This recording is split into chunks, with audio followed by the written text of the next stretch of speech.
This is my story of how I landed a job in Upwork. In fact, it's my only job in Upwork. If you go and check out my name in Upwork, maybe I'll be sharing it here. If you come and check out my name in Upwork, it's just one job I have because I have a lot of things I'm doing outside Upwork. People need to hear this story so that you know that even you that is working for a client as a virtual assistant, any day he or she gets someone who is better than you just fly come off a window.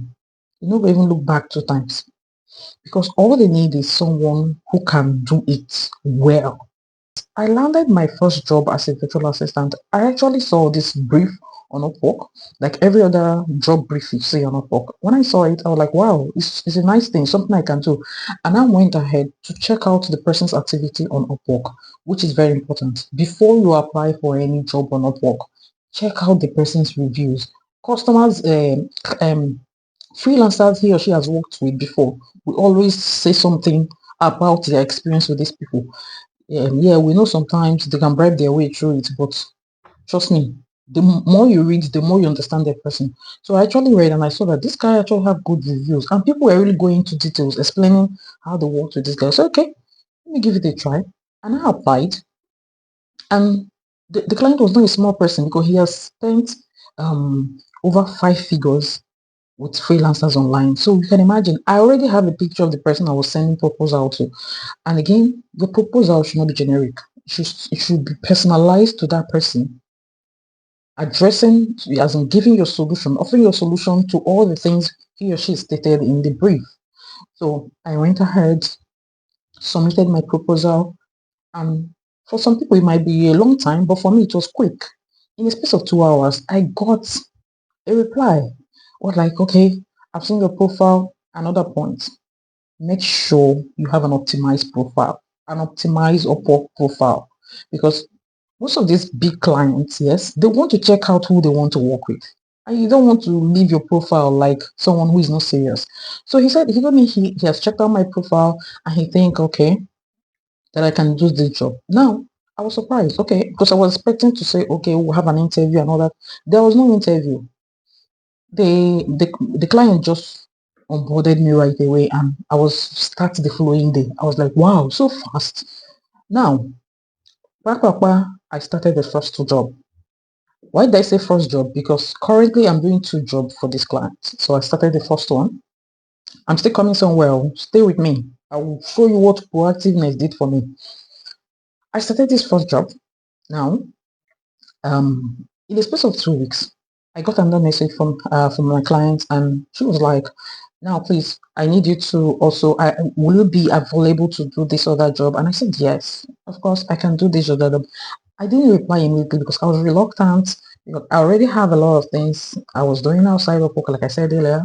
But when I saw it and I saw the offer, like the offer was like, I said 10 times what I was doing. 10 times the first job he gave me. I was like, wow, that was why I not took it. I was like, okay, yes, I can do it. Money, oh money. I said, yes, I can do it. And I said, okay. So I started that one.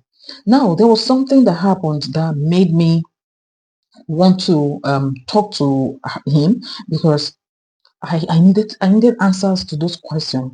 I started working and I noticed at the back end, I was working with someone. We were two. And then in a space of 2 weeks, the person was no more working. And I wanted to know because I don't know, somehow I felt bad.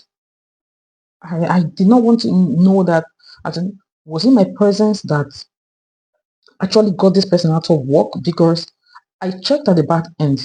Now this is, we make blog posts for this client. So at the back end, I could see that this person has been on this job for like 2, 3 months, 4 months. The person has been there before I came in. So I was like a bit bothered. Hope I no come chase person come out for job. So I didn't have the courage at first to ask. So on a good day like that, when everything were a little rosy, I decided to ask this question and I asked my client, I want to know why did the so person, I don't want to call the name of the person, why did this person stop work? I thought we were working together. Now she told me, okay, that she has something to tell me, and she's been meaning to tell me this for a long time. I said, okay. He said, the first job you started working with was just a mock job to bring you into this one. Okay. And because he knows it's going to be a long-term job, he needed someone who is good, who is reliable. I said, okay. He said, now what happened is that when I onboarded you guys for that first job, you were the only person that changed your password. And I instructed people while onboarding you guys that if you want to change your password, you can go ahead and do that. He said I was the only one that changed my password. My head just did. Now, on my own side, I know that why did I change my password? Now, we're more than one freelancers. And I told myself, I can't leave my password in what my client gave me. What if it's the same password all through? So someone can easily log into my back end. That was what I told myself.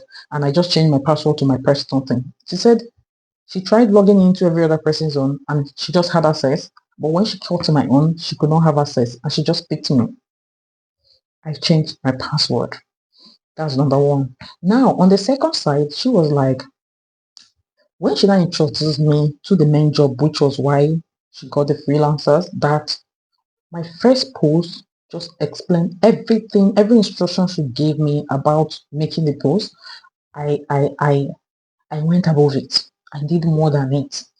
I gave every details, and it was perfect for him. And seeing the other guy doing the same mistake that he has been correcting the guy about, the guy I told you that stopped working, the guy was still making the mistake. And yes, I could see it because the post the guy makes and the post I make, mm-mm. If I'm a customer that wants to buy product from those blog posts we make, I'll probably buy it from mine.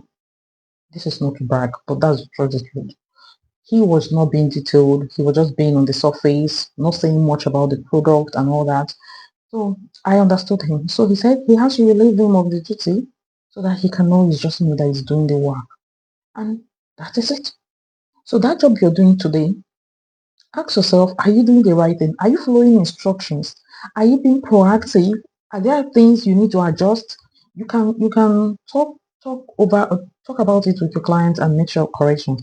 Because if you're so comfortable there, making those mistakes all over and over again, he's going to go out and hire people, and any person he hires that seems to be better than you, he's going to let you go. So don't be very comfortable there. Make sure you're doing the things you're supposed to do. And don't go and be doing oversabi. When they say be proactive, some people will mistake it for oversabi. Nobody say if you go there and go and be acting like a madam that you know everything. That being said, if you are interested to get started as a virtual assistant, I've created a YouTube channel where I teach people on how to leverage the internet and earn money online as a virtual assistant and a lot more. So feel free to click the link in my bio to join. And make sure you follow me because I share a lot of content on how you can earn money online as a virtual assistant. So thank you guys.